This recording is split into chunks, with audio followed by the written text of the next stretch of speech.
A'udhu billahi minash shaitanir rajim. Bismillahir Rahmanir Rahim. In the name of Allah, the most compassionate, the most merciful. Verily, our praise is due to Allah. Praise Him. We seek His aid and we ask for His forgiveness. We seek refuge in Allah from the evils of our own selves and from the evils of our own actions. And whomsoever Allah guides, none can misguide. And whomsoever Allah leaves astray, none can guide back to the correct path. أشهد أن لا إله إلا الله أشهد أن محمدا عبده ورسوله صلى الله عليه وسلم. We testify there is no deity worthy of our worship except for Allah, who is alone in a partnership that never has and never will be another. And we bear witness that Muhammad, peace and blessings be upon him, is the last and the final prophet of Allah. Assalamu alaikum wa rahmatullahi wa barakatuh, brothers and sisters. Thank you for joining again for our Sunday discussion, where we will be continuing and then finishing, inshallah, the When the Moon Split, biography of Prophet Muhammad sallallahu by Safiur, Rahman, Mubarakpuri. We are nearing at the last days of the Prophet sallallahu, when the Prophet sallallahu is getting sick, and then what transpires afterwards. With that, let's go ahead and jump in. I'm going to fast forward a little bit to the actual page where we left off last week at the bottom of page 303 of the signs of the Prophet Prophet's imminent death. So the episode of this poison meat served to the Prophet ﷺ had almost receded in the memories of people when he began to showing signs of the poisoning. The poison gradually took root in his system, and the Prophet ﷺ's health had deteriorated. And since the 10th year of the Hijrah, he began to express through his words and his actions that he expected to pass away soon. And each Ramadan, the Prophet ﷺ would perform etikaf, the continuous prayer and the worship in a mosque during the last 10 days of the month of Ramadan, and in the month of Ramadan in the 10th year after the Hijrah. However, he performed etikaf for the last 20 days of the month, saying that during this time, Jibril asked him to recite the Quran twice rather than once. So the Prophet ﷺ told his daughter Fatima that he thought his time was at hand. And also, while bidding farewell to Muwadda, who was traveling to Yemen, he said, "Oh, Muwadda, after this you may not see me again, and you will soon pass by this mosque of mine in my grave." And Muwadda began to weep at these words. And even during the farewell pilgrimage, the Prophet ﷺ said more than once, "I shall not be able to meet you after this year. Perhaps I will not be able to perform Hajj again." And similarly, the revelation that the Prophet ﷺ received during that farewell pilgrimage also indicated that the Prophet ﷺ's mission was complete. Surah 5, Surah An'am, the table spread, ayat number 3. "Today I have perfected your religion for you and completed my favor upon you, and I have chosen Islam as your religion." And furthermore, he termed the pilgrimage Hajjatul Wada, the farewell pilgrimage, to indicate that he was bidding farewell to his followers before he had passed away. And in the beginning of Safar, the 11th year after the Hijrah, the Prophet ﷺ went to Mount Uhud and prayed for the martyrs buried there, as if he were bidding farewell to them. And on his return, he mounted the pulpit and said, "I will precede you, and I shall be a witness for you also. By Allah, I see now before me Haidul al-Kawthar, the well of Kawthar in heaven, and I've been given the keys to the treasures of the earth. I do not fear that you will revert to polytheism after I am gone, but I fear you will be consumed by the love of the world and vie against each other for worldly things." And late one night before the end of Safar, the Prophet ﷺ went to the cemetery of Medina, known as Baqi Ghurqad, and prayed for the dead there. "I shall meet you soon, inshallah, God willing," he had said. So then the Prophet ﷺ falls ill. And on the last Monday of Safar, the Prophet ﷺ attended a funeral at Baqi, and when he returned, Aisha told him that she had a headache. "Nay, it is I who have a headache," the Prophet ﷺ said. "Oh, Aisha, my head." And although the Prophet ﷺ's illness had worsened, he still gave each of his wives his time by staying with a different wife each day. And when he was with his wife Maimuna, he asked her whom he was to stay with the next day. And knowing that he wanted to be with Aisha, his other wives waived their rights in favor of Aisha, and supported on both sides by Fadl bin Abbas and Ali bin Abi Talib. Prophet ﷺ went to Aisha. So next was the covenant and the counseling. So Aisha relates that the Prophet ﷺ's illness increased at her house. He said, "Pour 7 unopened small water skins on me so that I may make a bequest to the people." And the Prophet ﷺ sat in a tub belonging to Hafsa, and Aisha poured water over his head until he motioned for her to stop. Then he went out and led the people in prayer, and he addressed them, saying, "Your predecessors made the graves of their prophets and ancestors into places of worship. I forbid you to do this. May Allah curse the Jews and Christians for turning their prophets' graves into places of worship. You must not turn my grave into an idol to be worshipped." And the Prophet ﷺ asked that anyone whom he owed anything should come forward, for he did not want to meet his Lord without first being forgiven by those he had wronged or without having repaid his debts. And the Prophet ﷺ then turned towards his followers and related, Allah gave one of his slaves a choice between the treasures of this world and that which lies with Allah. The slave chose that which is with Allah. And Abu Sa'id Khudri radiallahu anhu reported, stating that when Abu Bakr heard this, he burst into tears, saying, "May I be sacrificed for your sake, along with my mother and father." And we were amazed by his behavior. "Look at Abu Bakr," we said to each other. The Prophet ﷺ told us about a slave of Allah who chose the next world when given a choice between this world and the hereafter. Now, why is Abu Bakr reacting like this? And after a few days, however, we understood that the slave the Prophet ﷺ was referring to or referred to was himself. And we then realized that Abu Bakr was superior to us in knowledge. And the Prophet ﷺ regard for Abu Bakr increased with this incident. He then asked for all doors open into the mosque to be closed except for the door of Abu Bakr's house. And the next day, Thursday, the Prophet's illness had intensified, and he said, "Let me write something for you so that you will never go astray." And Omar, however, protested, saying, "The Prophet ﷺ is in great pain. We have the Quran, and this is enough for us." And this led to a dispute among the companions at the Prophet ﷺ's bedside, and he said to them, "Sit down." And that same day, the Prophet ﷺ ordered all of the Jews, the Christians, and the polytheists to be turned out from the Arabian Peninsula. He also stressed that delegations to Medina were to be received with honor exactly as he used to receive them. He stressed the importance of prayer, the just treatment of slaves and servants, and in closing, he said, "I leave you with 2 things. As long as you hold them tightly, you will never go astray. They are the book of Allah and my sunnah."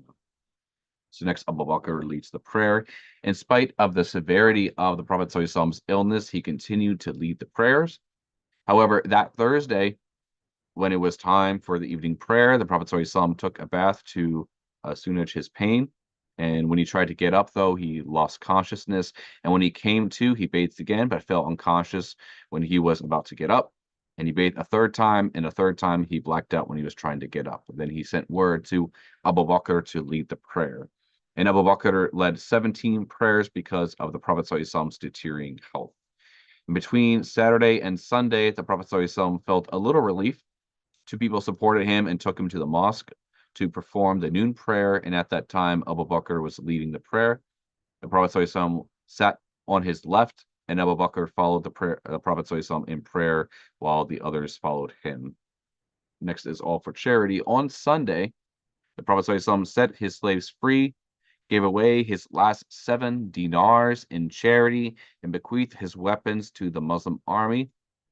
And when night drew near, Aisha sent her lamp to a woman in the neighborhood to drop a little tallow in it.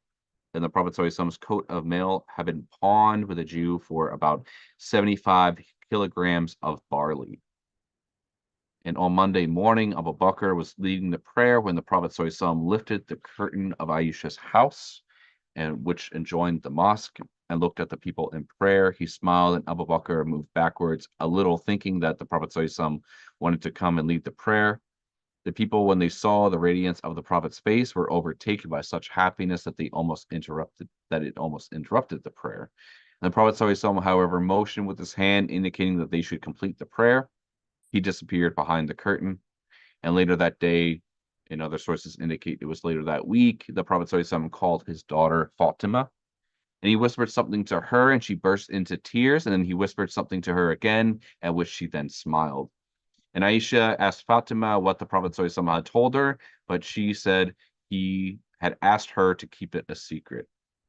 And after the Prophet's death, Fatima revealed that her father had first told her that he would not recover from his illness, and this had made her cry. And then he told her that of his children, she would be the next to join him, which made her smile. And he also informed her that she would be made this Saida, a leader of the women of paradise. And Fatima was so distressed at her father's agony, she cried, "Oh, the pains of my dear father." And the Prophet ﷺ replied, "After this day, your father will suffer no pain." The Prophet ﷺ then called Fatima's sons, Hassan and Hussein, and kissed them. His wives were nearby, and he consoled them. His pain was gradually increasing, and he counseled them. His pain was gradually increasing, and he put a sheet over his face and would uncover it only when he was out of breath. He would say, "May the curse of Allah be upon the Jews and Christians." He repeated his earlier instruction that no two religions were to flourish in Arabia. And finally, he repeated over and over again, "Prayer, prayer, your slaves and subordinates." And here the Prophet Prophet's strength began to ebb, and Aisha held the Prophet ﷺ between her breast and throat. Just at that moment, her brother Abdul Rahman bin Abi Bakr entered the room holding a root, a miswak used to clean his teeth. Aisha saw the Prophet ﷺ looking at the miswak, so she asked him if he wanted it, and he nodded. She took it after chewing the end a little bit to soften it, and she gave it to him. And a bowl of water was kept near the Prophet ﷺ, and he dipped both his hands into it, wiping his face, saying, "There is no God but Allah. Verily, these are the pangs of death." He either lifted up his hands or pointed his forefinger towards heaven. His voice was weak, but Aisha could hear him speak as he raised his eyes and repeated 3 times, "With the blessed from among the prophets, the ever truthful, the martyrs, and the righteous. O Allah, forgive me and have mercy on me. I chose to be with the exalted companions. O Allah, the exalted companions." So as the news of the Prophet ﷺ's failing health spread amongst the Prophet ﷺ's companions, their world darkened, and they were on the verge of losing their senses. No day had been brighter than the day that the Prophet ﷺ came into Medina, and no day was darker than the 12th of Rabi al-Awwal, the 11th year after the Hijrah, the day he died. And meanwhile, Omar was in the Prophet ﷺ's mosque telling the people that the Prophet ﷺ would not leave this world until Allah had destroyed the hypocrites.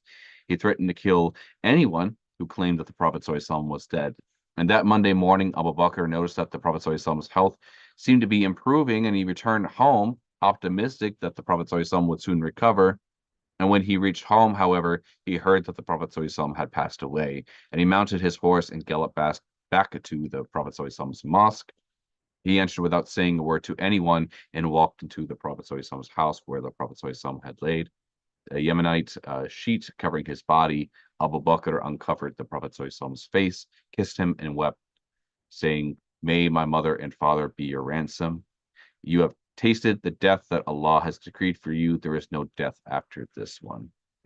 And conscious that the people needed to be addressed, Abu Bakr went to the Prophet ﷺ's mosque, where Omar stood fiercely denying the news of the Prophet ﷺ's death.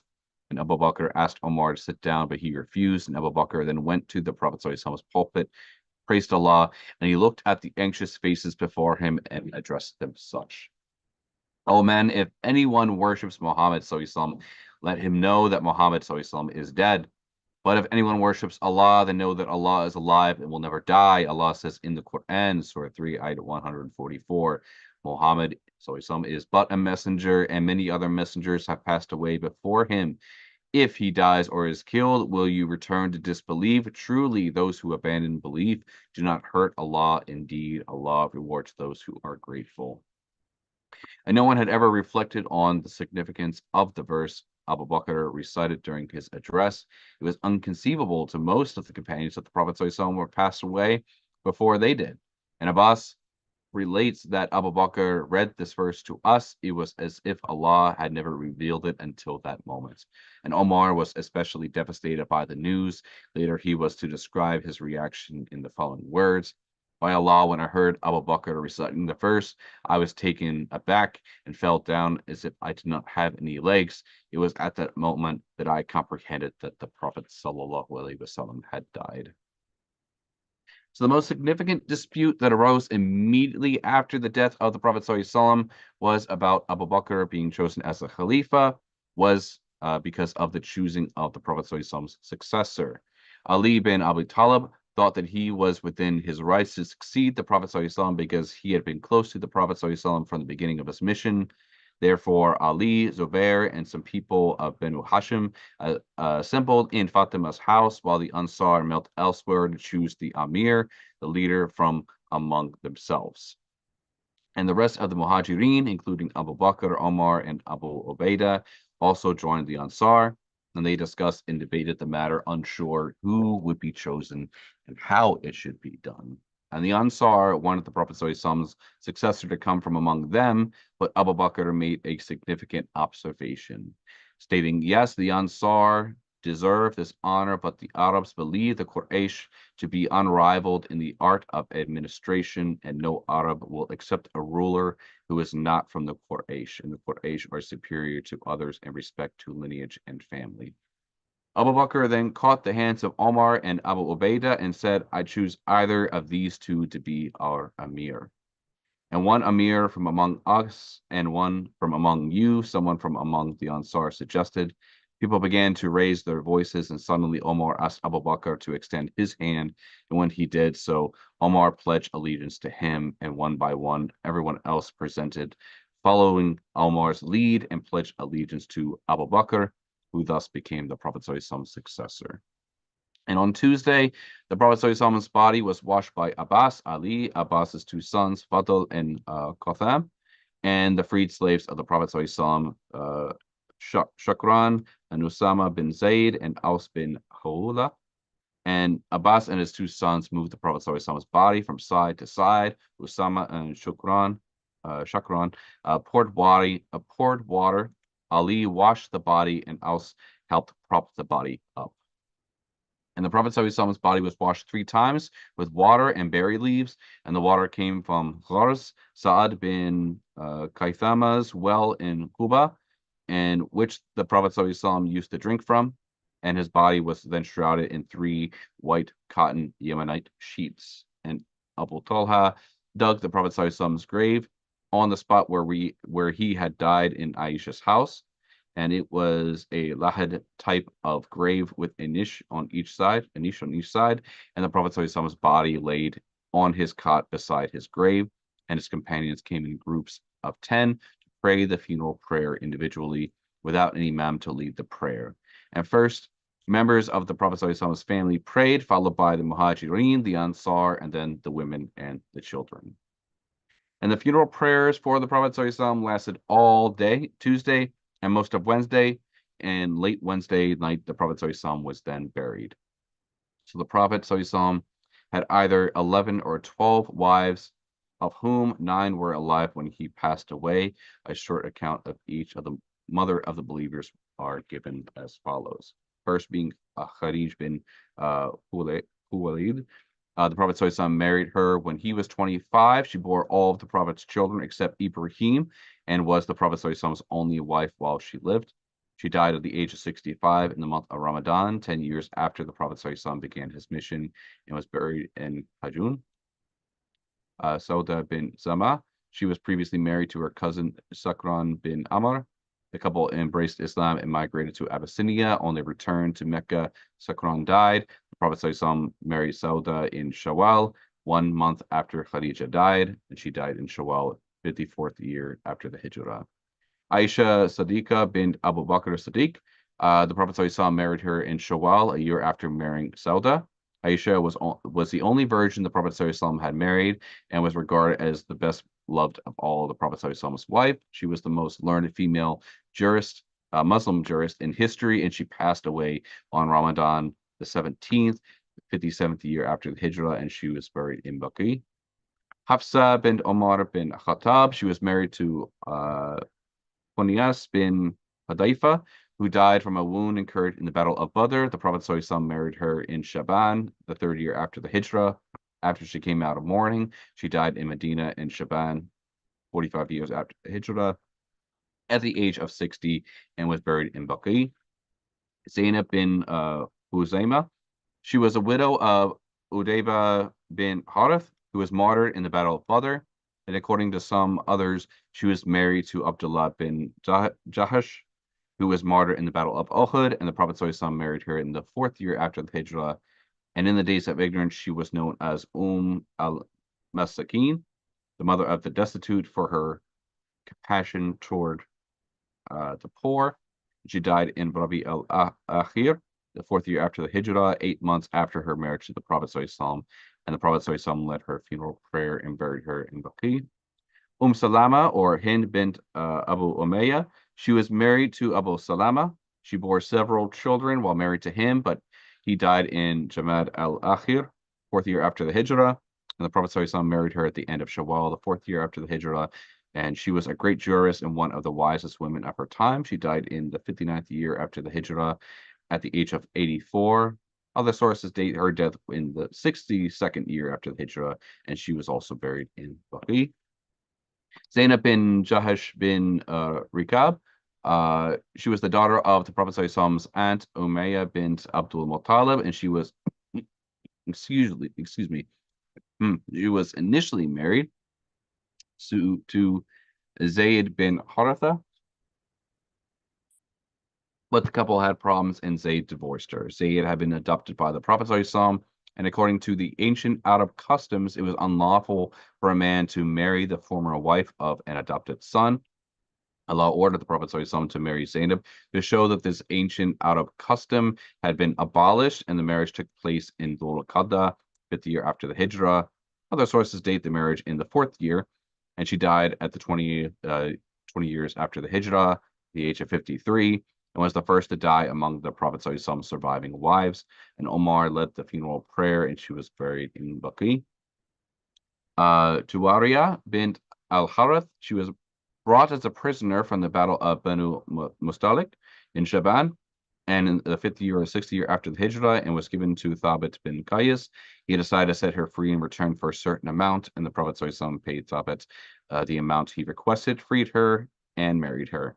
And having seen this, the Muslims set free 100 families of Banu Mustalik, stating that they were in-laws of the Prophet ﷺ. Thus, she proved herself a blessing for her people, and she died in Rabi al-Awwal, 56 after the year of Hijrah, at the age of 65. Habiba, or Ramla bint Abi Sufyan. She came to be known as Habiba, the mother of Habiba, because of her daughter Habiba.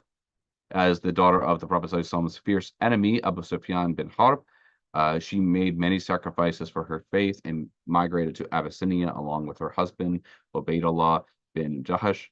And Ubaydullah later converted to Christianity and died, but Habiba remained steadfast in faith. And when the Prophet ﷺ sent his envoy, Amr bin Umayyah Damri, to the king of Abyssinia, he also sent a proposal to the widowed Habiba, and the king married her to the Prophet ﷺ, paying her 400 dinars in dowry, and sent her to the Prophet ﷺ under the escort of Shurahbil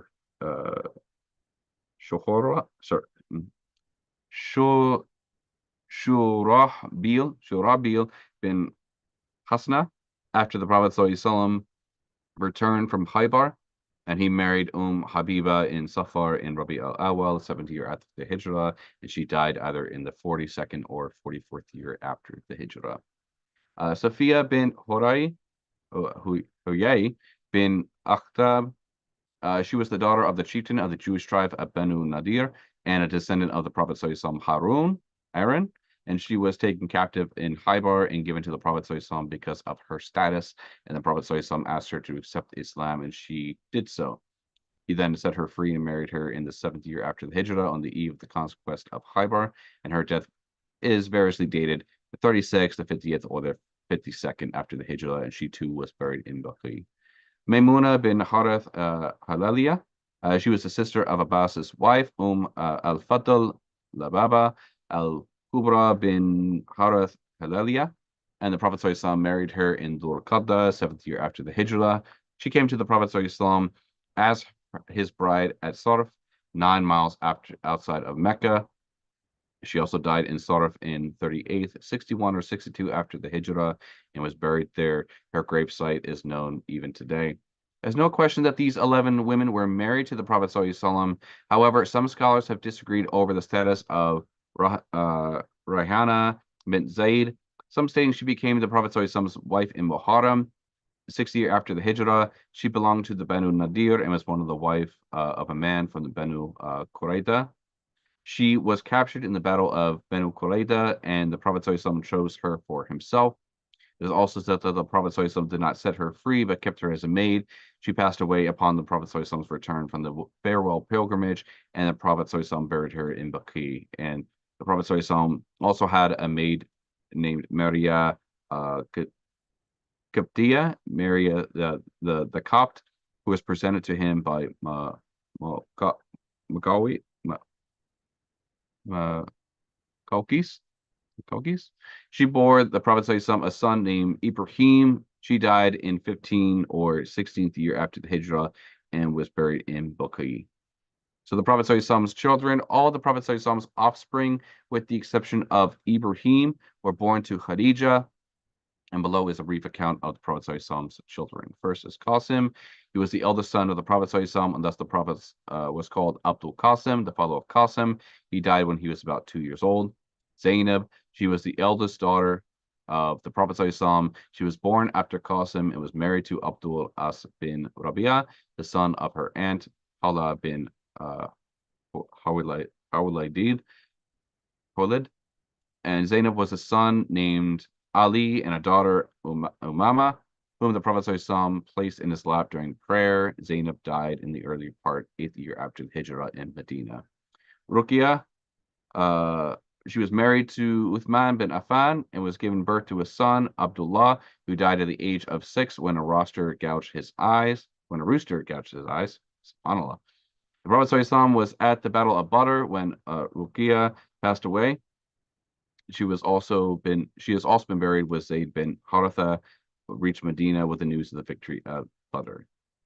Kulthum, after the death of Ruqya, the Prophet ﷺ returned from Badr and gave Kulthum to Uthman bin Affan in marriage. She had no children and died in the 9th year after the Hijrah and was buried in Baqi.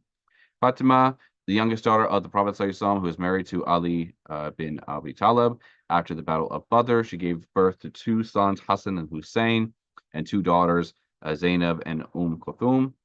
Fatima died 6 months after the death of the Prophet ﷺ, and all 5 of the children mentioned above were born before the Prophet ﷺ was appointed a messenger.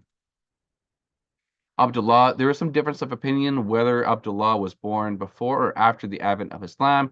He was the last of the Prophet ﷺ's sons born to Khadija and died during childbirth. Ibrahim was born in Medina in Jamad al-Awwal and Jamad al-Akhir, 9th year after the Hijrah. His mother was the Prophet ﷺ's maid, Maria Qibtiyya, and on the day of his death, Shawwal 29th year after 10th year after the Hijrah, a solar eclipse occurred in Medina.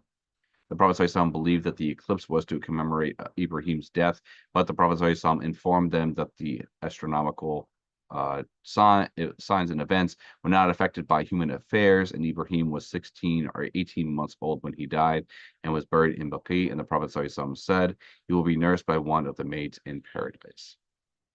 And the Prophet ﷺ's features and characters. So the Prophet ﷺ's physical appearance was described in details by his companions. First and foremost, about his face. His face was fair, attractive, and round. Whenever he was pleased, his face shone bright like the full moon, but it would turn crimson when he was angry. If sweat appeared on his face, the beads glistened like pearls, and the fragrance of his perspiration excelled the smell of musk. Prophet ﷺ's cheeks were soft, his forehead wide, and his eyebrows thin and arched. His eyes were wide with black pupils, while the whites were mixed with crimson. He had long, thick eyelashes. The bridge of the Prophet ﷺ's nose was high and shiny. His mouth was wide, and there were spaces between each of his teeth. His teeth were bright, appearing like tiny hailstones when he smiled, and they sparkled when he talked. Prophet Sallallahu beard was black, thick and full, covering most of his chest. A full gray hair shone on his earlobes and chin. His head, neck, and hair. The Prophet Sallallahu had a large head on a long neck. His hair was slightly curly, and he wore it parted in the middle. Sometimes he kept his hair so long it touched both shoulders, while at other times it fell just above or below his earlobes. He had a few gray hairs on his forehead, but there was no more than 20 gray hairs on his head and beard altogether. The Prophet ﷺ was big boned with large elbows, shoulders, knees, and wrists. His palms and feet were wide, his arms were heavy and hairy, and his heels and calves were light.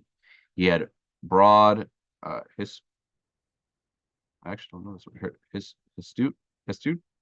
hirsute shoulders, but his chest was broad and hairless, with only a line of hair running from his chest to his navel. The Prophet ﷺ was of medium build, being neither fat nor thin. He had a straight body, although he was not particularly tall. He rose above most men in height. And several of the Prophet ﷺ's companions had mentioned about a fragrance sweeter than any perfume emanating from the Prophet ﷺ's body. Anas had said, I never smelt any musk or any other such perfume that was as sweet as the fragrance of the Prophet ﷺ. Jabir had mentioned that the Prophet ﷺ's fragrance lingered after he had left, and we could tell which path he had taken by sniffing the air. And if the Prophet ﷺ happened to shake the hands with anyone, the fragrance would remain on that person for the whole day. And when he spread his hands over the child's head, others would discern his fragrance on the child. And Sulaim used to collect some of the Prophet ﷺ's sweat in a small bottle and would mix it with perfume. And the Prophet ﷺ was swift-footed and had a firm step. He would rise with a jerk and walk swiftly but smoothly, as if going on a slope. He would turn swiftly and gracefully. The Prophet ﷺ never seemed to tire when he walked, and nobody could keep pace with him. Abu Hurairah said, I had never seen anyone who walked as quickly as the Prophet ﷺ. It looked as if the earth rolled itself up for him when he walked, and we would tire ourselves out walking with him while he would move on with ease. The Prophet ﷺ's voice was slightly loud, his speech eloquent. He looked dignified in silence and attractive while speaking. He always spoke to the point, and his words were explicit and distinct. Quite naturally, he was a powerful orator. The Prophet ﷺ usually seemed cheerful, and he liked to smile. Even when others were rude to him, he was never harsh and rude. He never raised his voice in the marketplace. If faced with a choice between two options, the Prophet ﷺ would always choose the easier one, provided that it did not lead to sin. Above everything else, he avoided sinning and anything leading to disobedience of Allah. He never sought revenge for any offense committed against himself, but when the honor of Allah was at stake, he would certainly punish the offender. As we have seen over the course of the events in his life, the Prophet ﷺ was generous, brave, strong, and extraordinarily patient. Never vulgar or obscene, his dislike of something was apparent on his face. He never stared directly at anyone, nor did he ever glance at anyone in displeasure. He never rebuked his servants, nor was he ever heard saying something unkind about anyone. Even before his appointment as Allah's messenger, the Prophet ﷺ was known as Al-Amin, the trustworthy. He always kept his promises and remained humble even in victory. He respected the ties of kinship, attending the funerals of his relatives and companions. He sat with the poor and needy and accepted invitations extended to him from slaves. And at the height of his power as head of the Islamic State, he lived modestly.